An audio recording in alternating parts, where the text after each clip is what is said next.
The black nebula hung like a dark ocean in space. Its stars were quiet. Its winds were silent. But at the center of this endless shadow was the world of the Vracoth Hive. It was not a planet made of stone or metal. It was alive. The ground moved like skin. The towers pulsed like veins. Every wall carried the heartbeat of a single ruler, Queen Jareth. She had ruled for centuries. She had created armies with a thought. She had sent fleets across the stars. Every Vracoth soldier was born from her, grown in thick incubation pods, and programmed to obey without question. No one among the Hive had ever asked why. The Hive existed only to grow, only to conquer. But then, everything changed. A strange signal. The Hive detected a strange transmission coming from the human exploration fleet. It was a soft wave of light and sound, floating through space like a message in a bottle. Jareth ordered it brought to the central mind chamber. She watched the strange pictures appear in the air. A woman laughed. A man kissed a baby's forehead. Children ran through a green park. People held hands and danced under the sun. For the Hive, these images meant nothing. They were weak, soft, useless. Why show joy when you could show strength? Why waste time with feelings when you could build fleets? But Jareth did not turn away. She watched for hours. She felt something she had never felt before. Not hunger, but curiosity. How can such a fragile species spread so far? She thought. Why are they not extinct already? Her generals waited for her to give the order to destroy the fleet. But she stayed silent. For the first time in centuries, she wanted to understand. The ambassador, the Vracoth, captured the human ship easily. Their warships were fast and silent, moving through space like shadows. They disabled the human engines and boarded without firing a single shot. Among the captured crew was one man who stood out. His name was Dr. Elias Vasa, xenobiologist and cultural analyst from United Terran Coalition. He was tall, calm, and curious, even in chains. He did not beg. He did not cry. Jareth looked at him through the transparent wall of the observation chamber. She could hear his heartbeat, fast but steady. She studied the way he looked at the Hive around him, not with hatred, but with wonder. "He is not afraid," said one of the drone commanders. "No," the Queen replied. "He wants to understand us." "And you?" the commander asked. "I want to understand them." The Queen's decision in the Vracoth Hive, reproduction, was simple. The Queen produced eggs, the workers placed them in pods, and the hive mind gave them purpose. There was no family, no love, no bonding. Each new creature opened its eyes already knowing what it must do. Humans were different. They did not create life like a machine. They built it slowly with pain, joy, and strange rituals. They protected their young not because of command, but because of something stronger. Jareth called the Council of Brood Generals. They gathered in the Pulse Hall, where the hive walls glowed red like the inside of a beating heart. "This human species is weak." One general hissed. "They rely on emotion," said another. "They will fall." "But they have spread to hundreds of systems," the Queen replied. "We must learn their strength." "They have no strength," the generals insisted. "They have something," Jareth said softly. "I will find out what it is." And then she made a decision no Vracoth queen had ever made. She said, "I will attempt human reproduction." Their way. The generals stared in silence. Some hissed in disbelief. Others bowed, confused but loyal. "Your Majesty," one finally said, "this is madness." "No," the Queen replied. "This is evolution." Voss was moved to a special chamber, warmer and brighter than the cold hive halls. Instead of dark spines, the walls grew soft vines that glowed like warm amber. The Queen entered not as a towering beast of war, but in a smaller, more human-like form. Her species could shift their shapes slightly. She chose a form that would not frighten him. "Do you know who I am?" she asked in a voice that sounded like many voices at once. "You're the Queen," Voss replied. His tone was steady, respectful. "You control everything here?" "Yes, and yet there is something I do not understand." "What is that?" he asked. "You reproduce through emotion," she said. "Through love?" Voss raised an eyebrow. He did not expect an alien war queen to say that word. "It's more than just emotion," he explained carefully. "It's a connection. It's trust. It's choice." "Choice," the queen repeated. "My hive has no choice. That's why humans are different," Voss said. "We don't just build life. We build families." "The learning begins for many days," the queen observed. She asked questions. She watched human recordings of families, children, parents, friends, lovers. She saw how parents held newborns close to their chest, whispering soft words. She saw how people sacrificed themselves for others they loved. She did not understand the logic, but she could not look away. Jareth linked her mind to the hive to share what she saw. But when the soldiers and workers felt even a small part of human emotion, something strange happened. Their perfect lines of thought rippled. Confusion spread like a spark through dry grass. Some drones began to hesitate in their tasks. Others experienced real fear for the first time. The generals warned her. "My queen, this experiment will destroy us." But the queen said, "Or it will make us stronger." A cracking Jareth had always thought in clear lines. Every thought had a single purpose. But now, when she closed her eyes, she saw human faces. She heard laughter. She felt warmth that wasn't from the hive. "What is this?" she thought. "Why does it not stop?" She tried to push the emotions away, but they returned stronger. She felt something inside, her something she did not have a name for. A soft, painful yearning. She began to dream. The Vrakoth did not dream. In her dreams, she was not a queen. She was a mother holding something small and fragile. She did not know where the image came from. She only knew it felt. Right the first step one evening in the warm amber chamber. The queen sat across from Dr. Voss. Her massive form was still, but her eyes like liquid silver watched him closely. "Why do you do it?" she asked. "Why do you make life this way?" "It is slow. It is weak. It makes you soft. It also makes us strong," Voss replied. "How?" "Because we care. When you care about someone, you fight harder. You protect more. You don't just live, you live for someone else." Jareth felt the words burn into her mind. She had led armies, conquered worlds, crushed enemies, but she had never lived for anything. Only to rule. Only to grow. "Show me," she whispered. Voss nodded.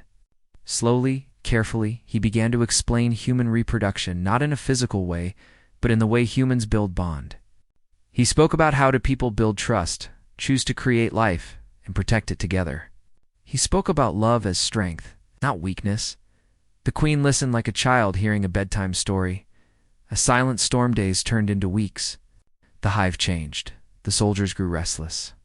The workers hummed strange new sounds they did not understand. Some stopped obeying the hive mind for short moments.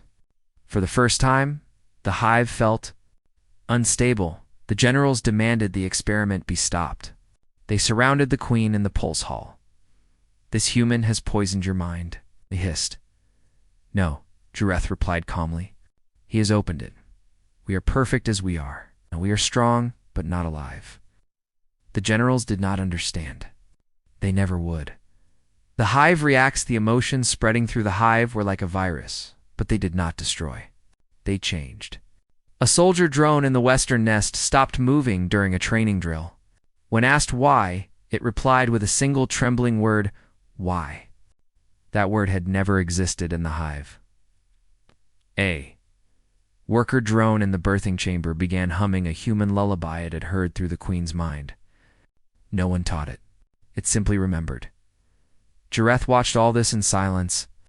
She stood in her chamber and felt the hive shifting under her feet like an ocean wave. She was afraid, but also for the first time. Hopeful, the turning point one night, she returned to the chamber where Dr. Voss sat. He was no longer behind walls. She had allowed him to walk freely, though guards watched from the shadows. "Do you regret coming here?" She asked him. "No," he said, "because I think you're changing." The queen lowered her head slightly. I do not know what I am becoming.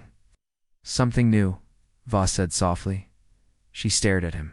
For a moment, the Queen of 1,000 Worlds felt small like a child learning to walk. She realized humans had a strength she could never create in a pod. Their strength came from inside, from invisible bonds that could not be controlled. An emotion without a name, when the Queen linked her mind to the hive again. The emotions were louder: fear, curiosity, warmth, confusion. The hive had never contained so many different signals at once. She almost ended the experiment. But then she remembered a moment from the human recordings. A woman holding a crying baby in the rain. She whispered softly, calmed the child, and wrapped it in her arms. That small act so simple was stronger than any weapon she had ever built. What is this power? She thought. She did not know the word. But humans did love. The cliffhanger the generals prepared for revolt. Some called her weak. Some whispered about removing her from the hive mind. It had never been done before, but emotion had made the impossible possible. The Queen walked alone to the core hall. She placed her claws on the living wall and whispered through the entire hive. You are more than tools. You are alive. The hive shuddered. Drones across the planet froze. For the first time in their history, every member of the Vrakeith hive felt something other than orders. Far away, human fleets gathered, unsure if this was a trap or a miracle. Jareth stared into the dark sky. Her body was shaking. Her mind was burning. But she smiled not with her mouth, but with the strange new warmth inside her. The experiment had only just begun, and the galaxy would never be the same again. The hive world of the VRA, Keth no longer felt silent. It had always been cold, dark, and quiet like the inside of a machine. But now, the air carried a strange hum. Drones whispered. Soldiers hesitated. Workers sang songs they did not understand. At the center of it all stood Queen Jareth. She had opened the door to something the hive had never known before: emotion. And now, everything was changing faster than anyone expected. The generals revolted in the pulse hall. The brood generals gathered. Their hard shells glimmered under the red light. They had always followed Jareth without question. But now their minds were filled with doubts, fear, and anger. This experiment has gone too far, one hissed. The hive is losing order, another growled. Drones have stopped obeying commands. This human has infected us. Jareth stood at the top of the chamber, tall and calm. But inside her chest burned a fire she did not know how to control. They are not infected, she said softly. They are waking up. They're not humans. A general shouted. We are Vrakeith. We are conquerors. Yes, Jareth replied. But perhaps we can be more. The generals looked at each other. Their fear was turning into something more dangerous: rebellion. The humans rolled R. Elias Voss, still their prisoner but now treated as a guest, could feel the tension growing around him. The hive corridors buzzed with strange, uneven rhythms. The once perfectly united species was now standing on a thin edge. Between change and chaos, Jareth visited him in the warm amber chamber, where the vines pulsed softly like a heartbeat. You have broken my hive, she said quietly. Voss didn't answer right away. He could see the confusion in her silver eyes. She was a queen who had never been challenged by her own people before. I didn't break anything, he said finally. You opened a door. They're just walking through it. They're not ready, she whispered. They don't have to be ready all at once. No one ever is. She looked at him, and for a moment, the unstoppable queen seemed unsure, like a child lost in a storm. The first uprising, the rebellion, came at night. The red light in the hive halls flickered. As the brood generals ordered their soldiers to march toward the core hall, their voices echoed in the shared hive. Mind. End this experiment. Restore. Order. Remove the queen. Felt their intent before she heard their steps. They were not speaking.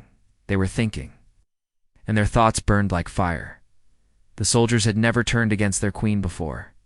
It was unthinkable, but emotions had changed everything. Some soldiers now believed they could make their own choices. Jareth stood alone in the core hall, her claws touching the living wall of the hive. She could feel thousands of minds buzzing inside her.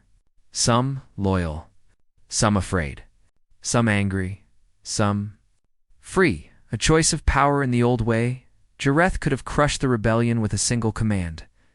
She could have burned their thoughts and forced obedience, but she remembered Dr. Voss's words, "When you care about someone, you protect more.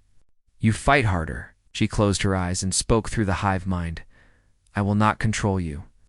I will not force you. You must choose." The hive fell silent. Every drone, every soldier, every worker felt her voice not as a command, but as an invitation. The Battle of Wilza. Rebels entered the core hall. The brood generals stood at the front, their heavy armor gleaming like black glass. Behind them marched soldiers with sharp claws and bright, angry eyes. "Step down," one general demanded. "End this madness." Jareth did not move. "No, this is not the hive way," she agreed. "It is not. But maybe the old way is broken?" The general hissed and raised his weapon. But before he could strike, several soldiers behind him hesitated. They looked at each other, confused. For the first time, soldiers were not united in blind obedience. Some still followed the generals, but others remembered the strange warmth they had felt through the Queen's new thoughts, and they refused to fight her. Voss steps forward. Voss had escaped his chamber, not because the Queen freed him, but because the guards no longer knew what orders to follow. He entered the core hall through a side tunnel and stood between the Queen and the generals. "This is not about control," he shouted. "This is about who you want to become." The general turned to him with fury. "You are nothing human." Voss raised his chin. "I'm just a man, but I'm standing here without weapons. Can you do the same?" The hall was silent. For a moment, the hive, once a machine of war, listened to a human's words. The Queen's hearts. Reth looked at Voss. His courage burned brighter than any weapon she had seen. This was why humans were dangerous. This was why they could not be crushed. Their power was not in ships or guns. It was in their hearts, and she realized something else. This feeling inside her, the strange warmth, it was not weakness, it was strength. She stepped down from the platform and walked toward the generals. Her silver eyes shone like starlight. "If you wish to kill me," she said softly, "then do it. But know this. If you strike me down, you will return to the silence you once knew.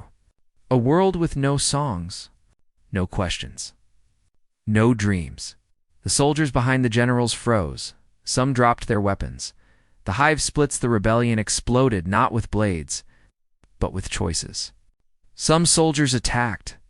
Others defended the Queen. Drones ran in panic. Workers formed shields with their bodies, humming the lullabies they had learned from human recordings. The hive. Once a single mind became a storm of voices, Jareth did not fight with claws. She fought with her voice, sending waves of emotion into the shared hive. She showed them what she had felt. The warmth, the laughter, the small, strange thing humans called love.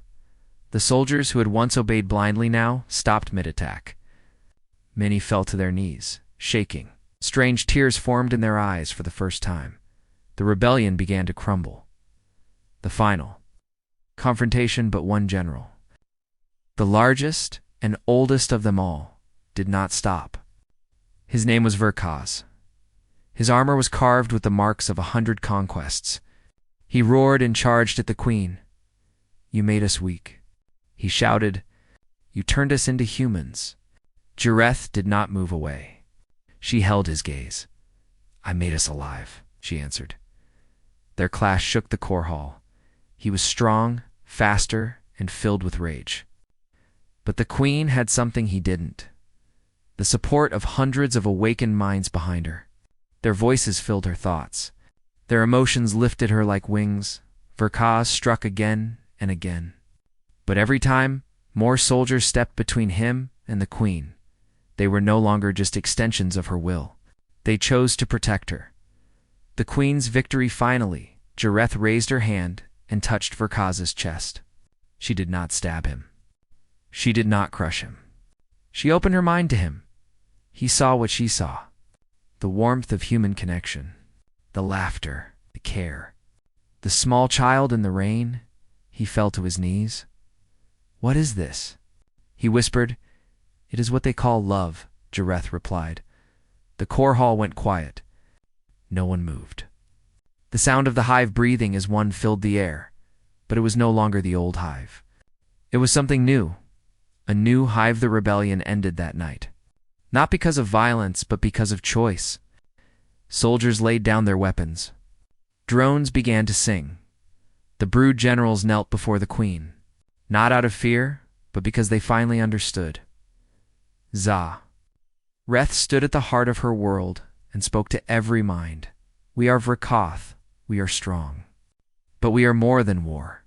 We are more than machines. We will choose our own path." The hive answered with a single, powerful pulse, and for the first time in their long history, they were truly free, the human and the queen later, in the quiet of the amber chamber. Voss sat with the queen. The hive outside buzzed with soft songs and quiet laughter. "The war was over. You did it," Voss said. "No," Jareth replied. "We did." She looked at him. "When I first saw humans, I thought you were weak. But your weakness was a shield. Your emotions. They are not flaws. They are weapons." "They're not weapons," Voss said softly. "They're what make us human." She tilted her head. "And now, they make us Vrakoth." They sat in silence. It was not a cold silence, but a warm one. The message to the stars days passed. Human fleets, ready for war, waited at the edge of the black nebula. They expected a fight. Instead, they received a single transmission. It came directly from the queen herself. The image appeared on every human ship. Jareth, tall and radiant, her silver eyes calm. "Humans," she said, "you showed us what power truly is. You have given us something we did not know we needed. We will no longer conquer. We will learn." The human commanders stared in shock. Empires did not change like this. Queens did not surrender, but this was not surrender. It was transformation, a different war in the months that followed. The hive changed from the inside out. The birthing chambers were no longer silent.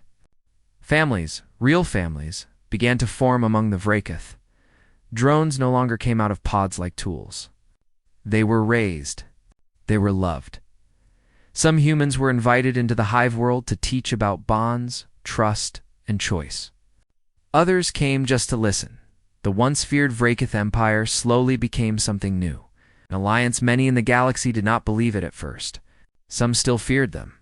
But when an entire hive begins to sing lullabies, fear slowly melts into hope. The queen's reflections Arth often stood at the top of her tower, looking at the stars.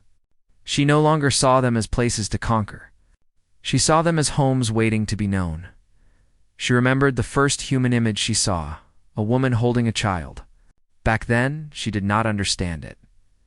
Now, she did. The hive below was alive. Not just with commands, but with voices, each one unique, each one precious, she thought. This is what it means to be alive. The human legacy Voss became a bridge between two species. He taught the hive how to live with emotion, and the hive taught humans new ways of unity.